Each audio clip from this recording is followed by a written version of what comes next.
Okay, so we're here. This is the series finale, the last stand for the Legend of Korra. Let's do it, people. Let's do it. They're coming for you. Initiate lockdown. Find the Avatar and whoever else is with her. We need to move fast. I'm going after Kuvira. Are you sure? Well, you fought Kuvira before. He almost wasn't ready. destroyed me. Not this time. I'm going for that lever. You get the other one.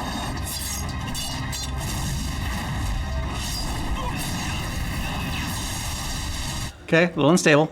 I mean, if the goal is to destroy it, that's Come on, one way to Mako. do it. You take these guys. This looks like some metal that you can have fun with. I'll deal with this guy. you go. Disable the weapon. Gallon. Yep. We can do a lot of damage in here. Have at it, ladies. Loading mechanism has malfunctioned. It's no malfunction. I can feel someone metal bending inside the arm. Try to shake him loose. Or- The weapon's useless now. What are you gonna do? Rip your arm off? Yep.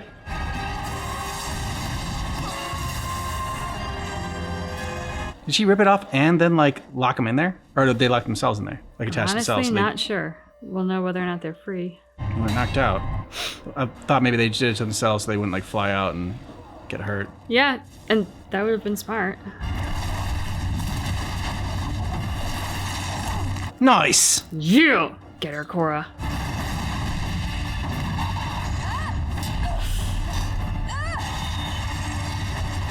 Come on, Korra. Stop fucking around. Just go into the Avatar state.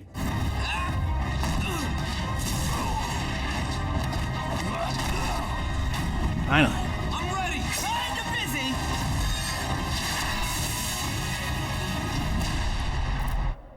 Yeah, Bolin. Look, the only thing I know about these vines is that if you mess around with them too much, they explode. I mean, that's one way to do it, but make sure you guys can get out. Yeah. I have an idea. Tap these vines with some electricity. Let's back it up, okay? I said that will make the vines explode. Exactly. This is our only way of shutting this thing down. I can handle it. No, this isn't the time to prove how awesome you are. I already know how awesome you are. I'm doing this, so get out of here. Okay, but for the record, I do not approve. Get out as soon as you can. Promise? Promise. Oh my god, if they kill Mako, what that would do to Bolin? I don't like the really big dramatic music. Yep.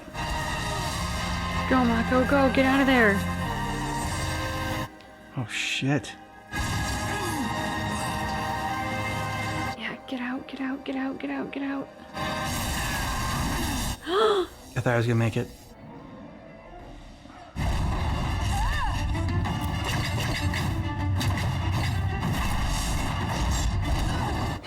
Getting some good licks in. Oh Black Widow yeah! move. Karate chop. Punch her so freaking hard. Yeah, Bolin, Bolin. of course.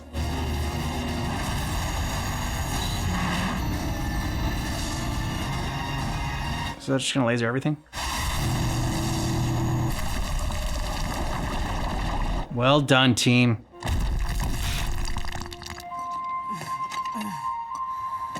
It's over.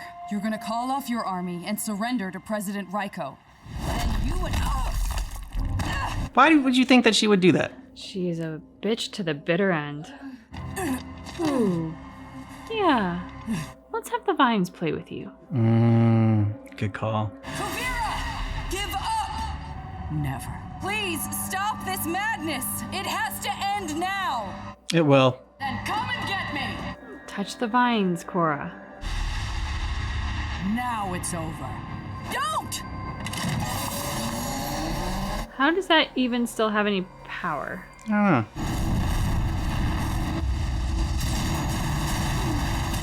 All this destruction. Shut it down! She can't. I can't! You know, if it fires on you, I'm okay with it. Doing what you would never do. Okay, is that just gonna take over the whole city? Now That's gonna implode. Mm. Holy shit. Now you can go with the Giants and Jack and the Beanstalk. A new spirit portal. Tenzin, there's no sign of her. Keep looking. Korra! What happened? No, we're okay. But we're in the spirit world. All the energy from your weapon tore open a new portal and blasted us in here. Why would you save my life? Because she's not you. I see a lot of myself in you.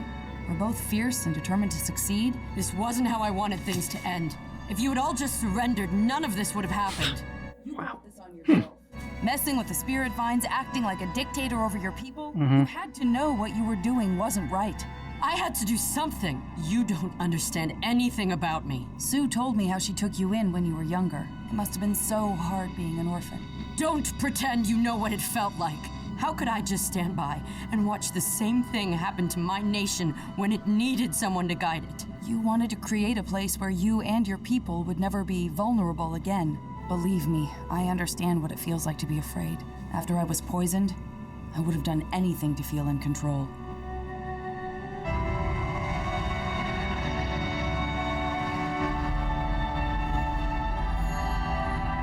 The spirits have returned. And so is Korra. Oh, and her. Stand down, man. Stand down. This battle is over. I owe the Avatar my life. I'll accept whatever punishment the world sees fit. Oh, man. Do you have to get the suits back? I'm sorry for all the anguish I've caused you and your family. You're going to answer for everything you've done. Yeah, she Yeah. is. Hang on, a deep dark hole with Sahir. Or like Sahir. So that is why, dearest friends and family, we gather he's today there to for celebrate Sahir. the wondrous Yay. and at times inexplicable bond between Sir Varric and the Lady Julie. Camera on me. This is my big day. My bad. But Varric and Julie have proven that even the longest of long shots can have a chance at happiness together. Now for the vows. Yes! Do you, Sir Icknick Blackstone Varric, of the Southern Water Tribe, Master of the High Seas, take the Lady Julie Moon to be your lawfully wedded wife? Will you promise to treat her not as your assistant, but as your honored and cherished partner? You're darn tootin', I do. And do you, Julie? Do you promise to care for him in sickness and in health, and also scrub his calluses on a bi-weekly basis, which isn't really that much to ask. Okay, I'm not reading all this. Eric, calluses and all. You may now do the thing.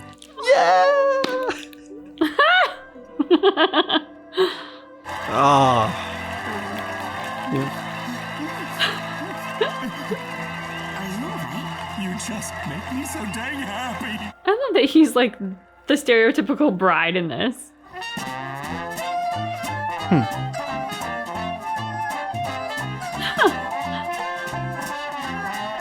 My cousin told me how level-headed you were during the whole evacuation.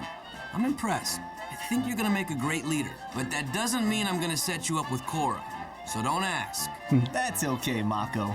Sometimes a good evacuation is its own reward. Good to see you, Prince Wu. You ready to get back to Ba Sing Se and finally take the throne? Yeah, about that. I was actually thinking of stepping down as king and getting rid of the monarchy altogether. Even better leader. I really think the Earth Kingdom would be better off if the states were independent and had elected leaders, like the United Republic. That's actually pretty wise and mature of you. I think it's a great idea. The Earth Kingdom should evolve. But for now, the dance floor calls. So is Mick Jagger? The words thank you don't feel big enough for what you did. But I honestly don't know what else to say. You don't need to say anything. I'll follow you into battle no matter how crazy things get. I've got your back, and I always will. Don't do it. Just leave it at that. Naga! I spoke to President Raiko. Tomorrow, he's announcing a plan to expand the city rather than rebuild downtown. I bet Aang never could have imagined there'd be a spirit portal right in the heart of Republic City. Korra, you've transformed the world more in a few years than most avatars did during their lifetime. You don't know how happy I am to hear you so full of hope again. It's been a bit of a bumpy ride, huh? I've come to realize life is one big, bumpy ride. I know I was in a pretty dark place after I was poisoned, Yeah. but I finally understand why I had to go through all that, so I could become more compassionate to others, even to people like Kuvira. Excuse me, Tenzin. Varric is looking for you. Something about wanting to borrow a glider suit to fly off the tower? That doesn't seem like a good idea. Wanna sit with me for a minute? I'm not ready to get back to the party just yet. Yeah. Also, Asami looks stunning. I don't think I ever really apologized. For what? For being gone all that time. I'm just so happy you're here now. She doesn't need to, but she wants to. Handled losing you and my father in the same day. I am so sorry about what happened. I'm just glad I was able to forgive him. Yeah. So, what now? Back to the dance floor? I'm kind of all danced out. Honestly, after everything that's happened the past few months, I could use a vacation. Let's do it. Let's go on a vacation. Girls trip. Yeah. I've always wanted to see what the spirit world's like. Sounds perfect.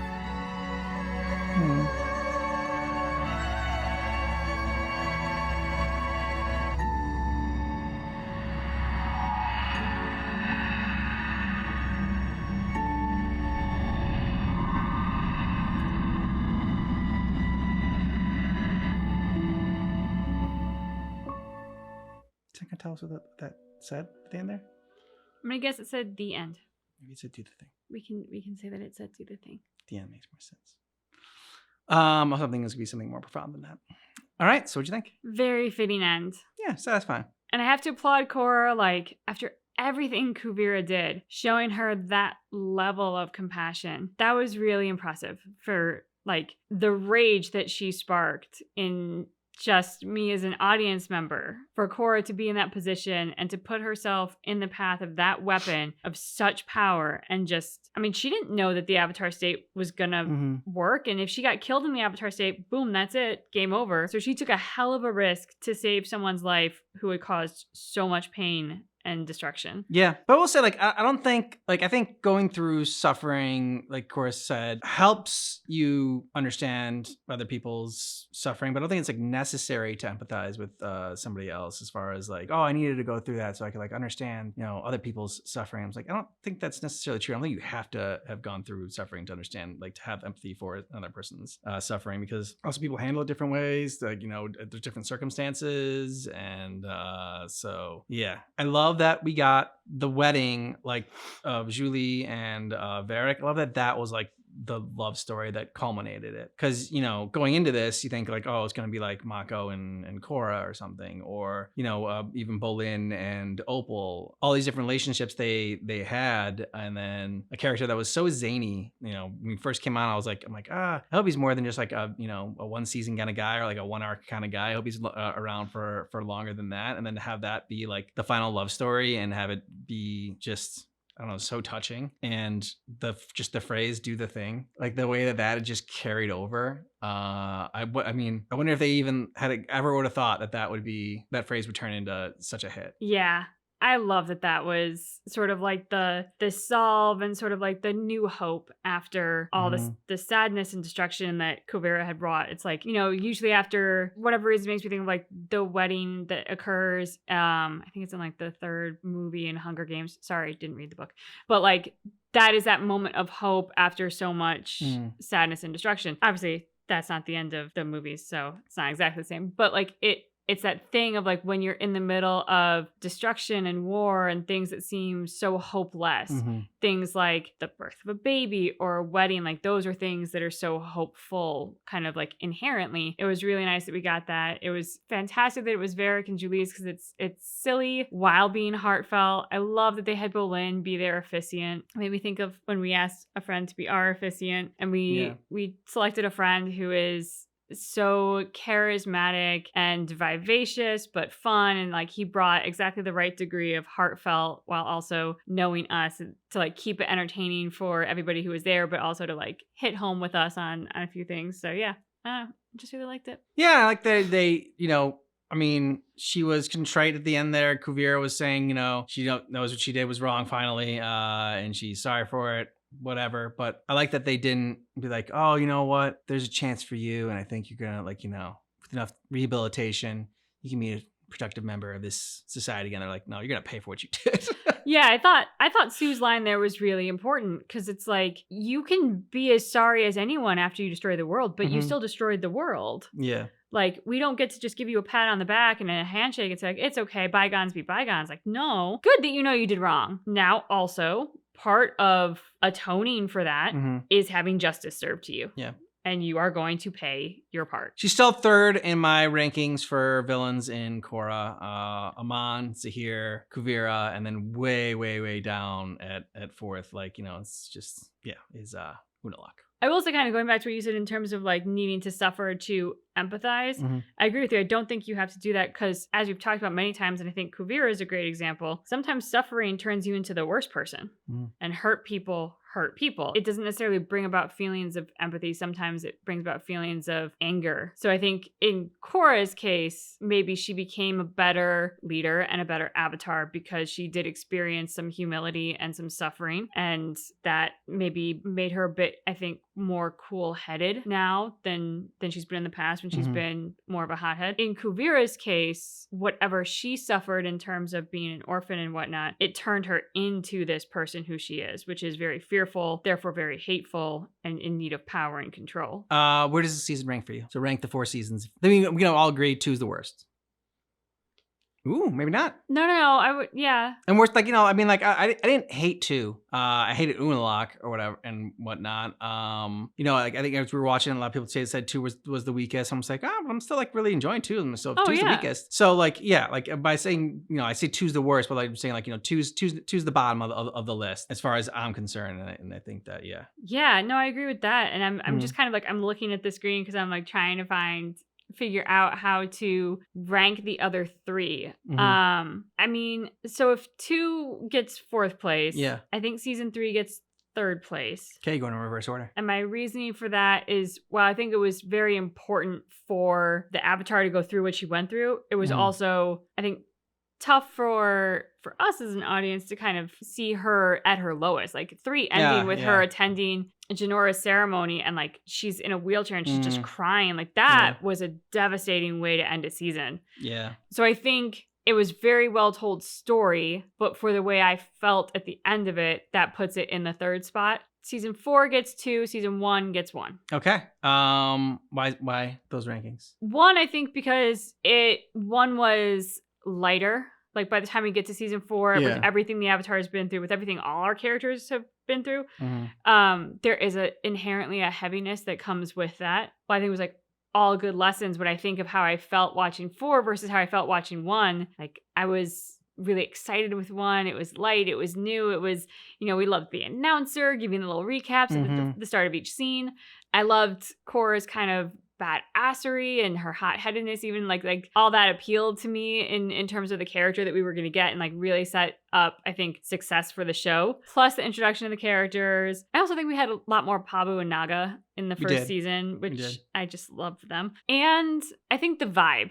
And Amon as a villain. I just think everything about season 1 is sort of like what I think of when I think of The Legend of Korra. I think of season 1, how I felt watching that, the feel, the vibe, the tone of it all is sort of what's in my head. But I think 4 was a great way to end it. I think the evolution of the villains, bringing us to Kuvira at the end, was really well told stories and the impact they all had on Korra individually. I think like that evolution over time for our villains in Korra all worked really well, and I'm very satisfied with Asami and Korra going off on a girls trip at the end. It was very fitting. Yeah, those are actually my exact same rankings for all the seasons as well. You summed up 1 very well. Those are all the same reasons, like, you know, getting into like the 20s vibe of it and just getting like super excited about it. The only reason it was almost going to get pulled down and 4 was going to overtake it was because of like the love triangle in season 1.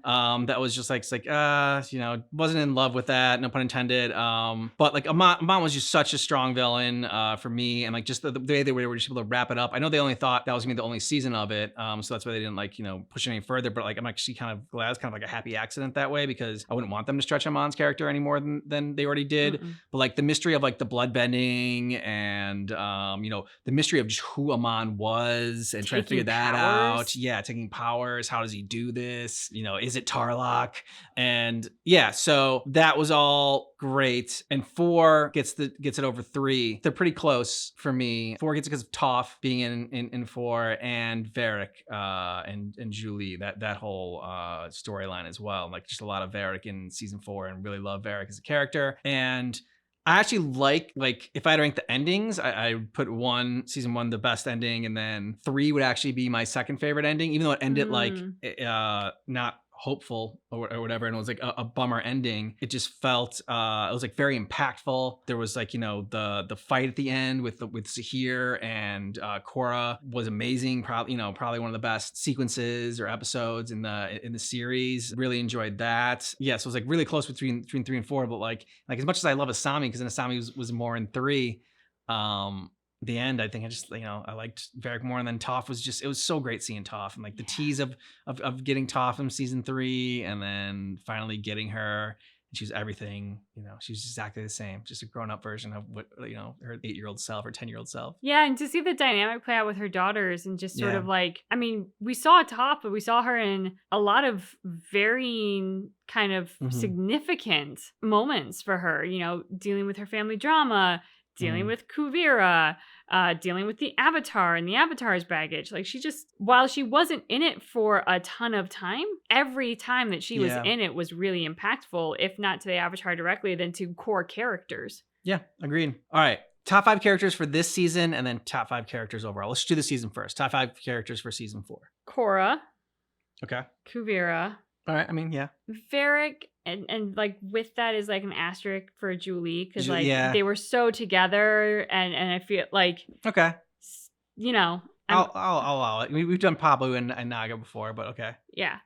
Because really, without as much as I love Julie.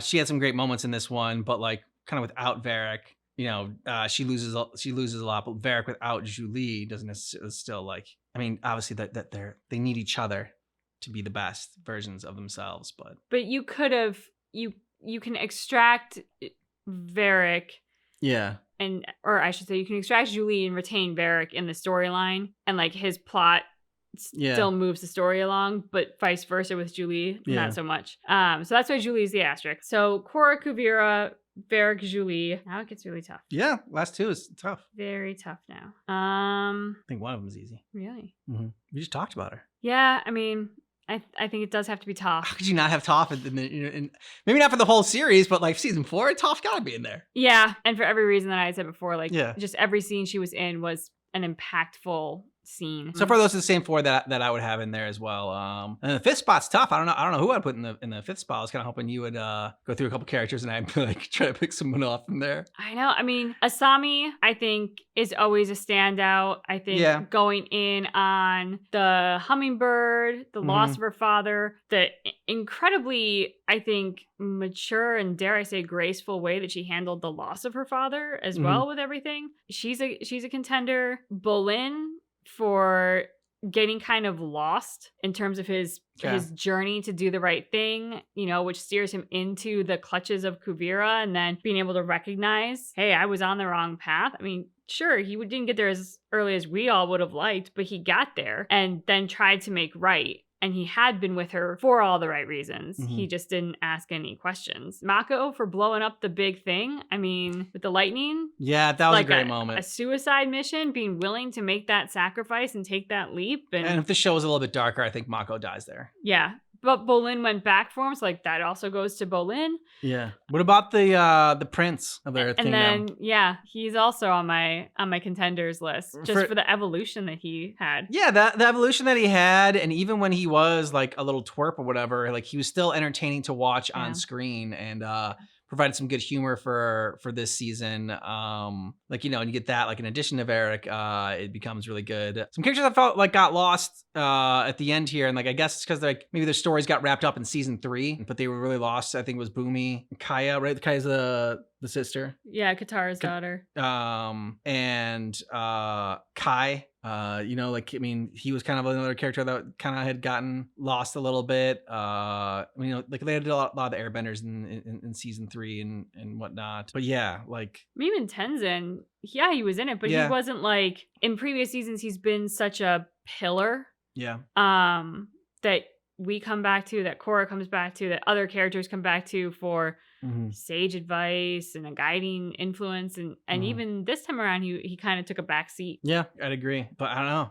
So who's your fifth? We named some contenders. I'm gonna give it to the Prince, and the reason for that is because if we go show overall, I know most of my other contenders are probably going to be in the show overall top 5, winners, and so I think the Prince gets a special mention here, especially for abolishing the monarchy. Yep. Well done, you buddy, putting the power in the people's hands and saying that's yeah, he gets an applause. He gets it. No notes. I'd have to go there as well. All right, now top 5 for the entire show makes it a little bit tougher. You got Korra, Mako, Bolin, Asami, Tenzin, Varric, Pabu, and Naga.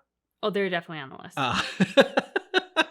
They have to be. I mean, they're on the list, but I'm trying to get to the top. I'm trying to get to more characters in there. Amon, Zahir, Kuvira, if you want to. Trying to think of Boomy was great. I don't think he make my top 5, but there's a lot of great characters in here, and I'm not gonna put Toph in there. She was just in the one season. If you're just in one season, it's gonna be tough to make it to the top 5 for the entire series. So that makes it a little bit easier to knock out the Kuviras and the Amons and the Zahirs and everything like that. I mean, if someone put them in their top 5, they were all great villains and whatnot. So someone put them in the top 5, I wouldn't say that was wrong or anything like that. You can't actually be wrong because it's your own personal favorite for the top 5 characters. It's not the best well-written characters in the whole season. It's just who's your favorite 5 characters. So there's no wrong answer. All right, so that out of the way, there's some people out there. Do you have your top 5? Pabu / Naga share one spot. Okay, yes, that's fine. That's allowed. That's allowed. For the humor, the heart, the fact that they're animals. I mean,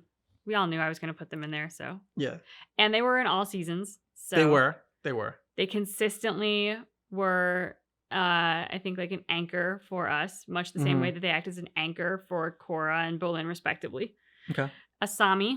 All right. Because I was consistently impressed by her growth as a character, her maturity and grace, being a non-bender and yet jumping in with benders and holding her own, contributing time and time again.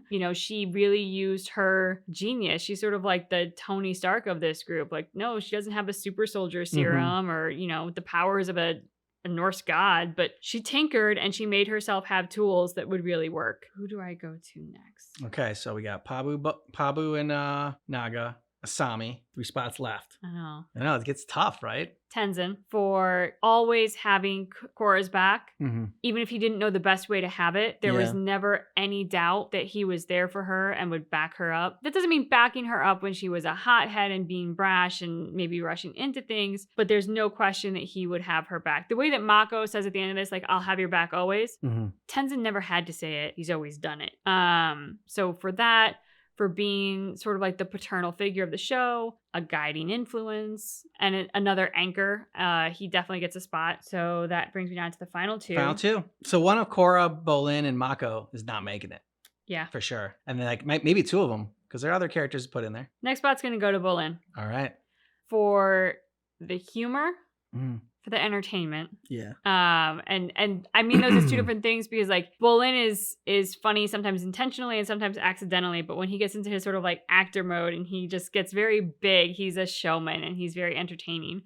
And I think also in so many ways, even though he's a bender, he kind of represented humanity a lot and human fallibility. He's not smooth with the ladies. He follows the wrong political leader at one time. He's not always getting it right, but he consistently had, I think, the heart of the show in a lot of instances. And while he does sometimes get it wrong, he finds ways to make it right and like come back around. And like even with the love triangle situation with like Mako and Korra and Asami, when he wanted to be with Korra, like it didn't become this big drama about him and like his hurt feelings. Like he wound up coming through and being there for Mako. So like he, you know, he's very human, and he kind of is the unpolished version compared to the other characters, but that also is what makes him so, I think, accessible and very easy to empathize with. And then last has to be Korra.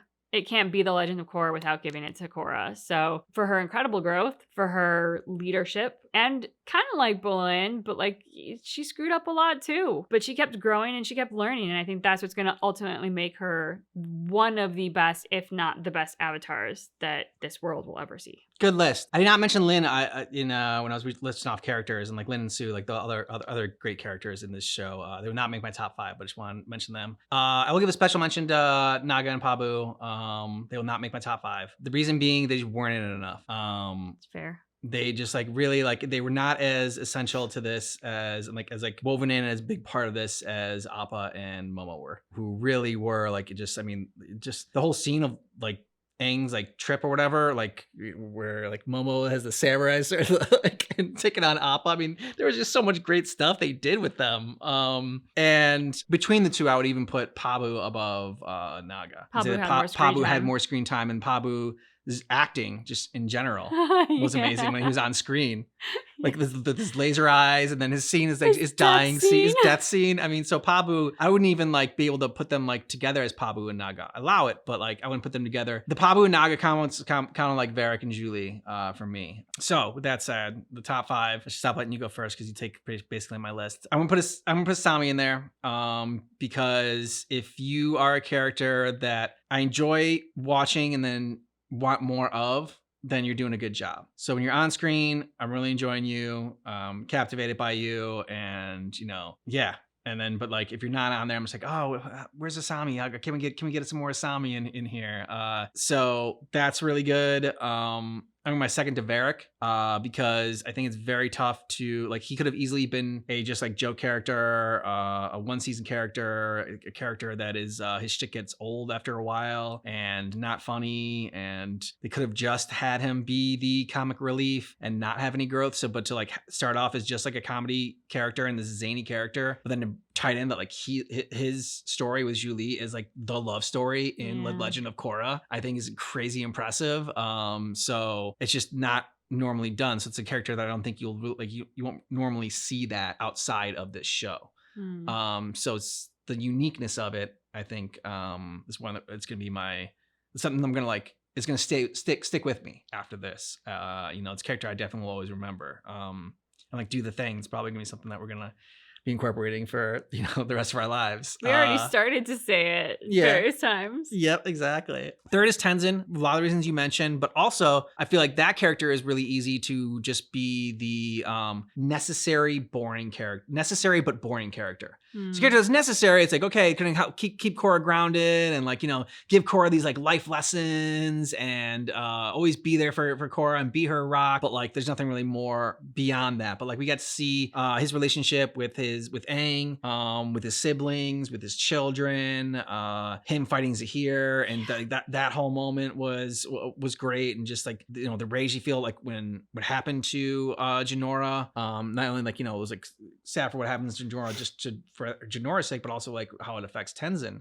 So I thought that and J.K. Simmons is just a phenomenal actor as well. So Tenzin, I think again they did that really well. Bolin, you nailed it. I think you said like he's like really the heart of the show. Not necessarily so much as like if you took Bolin out, like you don't have a show or whatever. Like it's not like the heart of the show as like the vital like essence of the show. So much the heart of the show is like he's the warmth of the show. Yeah.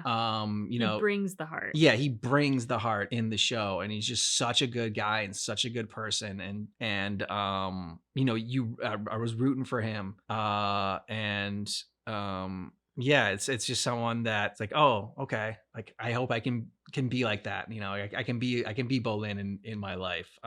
So that was So definitely Bolin for. Mako's not gonna make it because Mako had some tough times. great redemption of Mako's character, I feel like. I mean, after you asked me after season 2, and like, Mako definitely doesn't even come close to the top 5. I was not digging what they were doing with Mako, and like when they separated him, like from being a boyfriend and having to navigate him like within a relationship, and they just have him be his own separate character. I thought that he had a lot of great moments.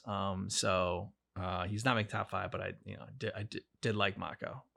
They kind of wasted him in like season 1 and season 2 as just the pretty boy.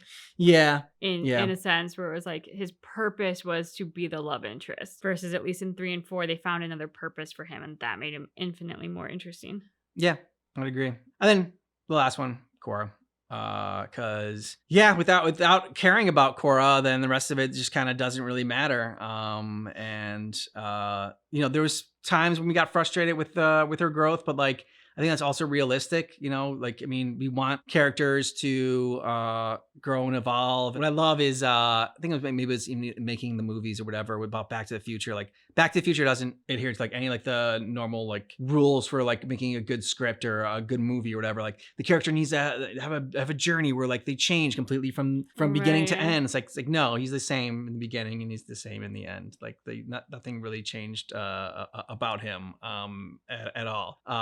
His world changed from what happened, but he didn't change. But it's the same thing here, but I think Korra did change and did evolve over the seasons. It was slower probably than we would have liked, and there were some like stupid mistakes she kept making. There's like, Korra, come on, aren't you gonna learn from that? Like I said, that's believable, because we're gonna be great if we could all learn from our mistakes, not make the same mistake twice. But that doesn't always happen. Let's just say that. And half the time, like, her mistake was trusting the wrong people, which we're like, don't be so quick to judge. Like, didn't you learn last time? But like, how many of us have trusted the wrong person? Yeah. It does not just happen once in your life, like that is such a easily relatable mistake to repeat over and over again. And plus, like, we're hard on her because she's the lead of the show, but I mean, Jesus Christ, one person for the entire fate of the world on your shoulders, and she's a teenager. She gets some slack. Yeah, and I also think that she was held up to what Aang was, and one, she's older than Aang,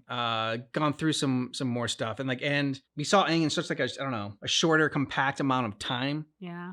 Someone brought up the fact that Aang kind of like already had like his like core group in there that he just sort of like, followed along with. Korra kind of like, she had Tenzin, yes, but she kind of like was like placed in Tenzin's care. And then like, she was already like, she wasn't a kid growing up with Tenzin, like a peer or whatever. That whole relationship and dynamic was completely different. So I think that, because Aang was so almost perfect person, and always made the right decision, like just kind of like unattainable. I felt Korra was more human and more relatable, and we always like looking in the mirror and seeing that we want our heroes to be better than us, something to aspire to being. That's why I have Bolin.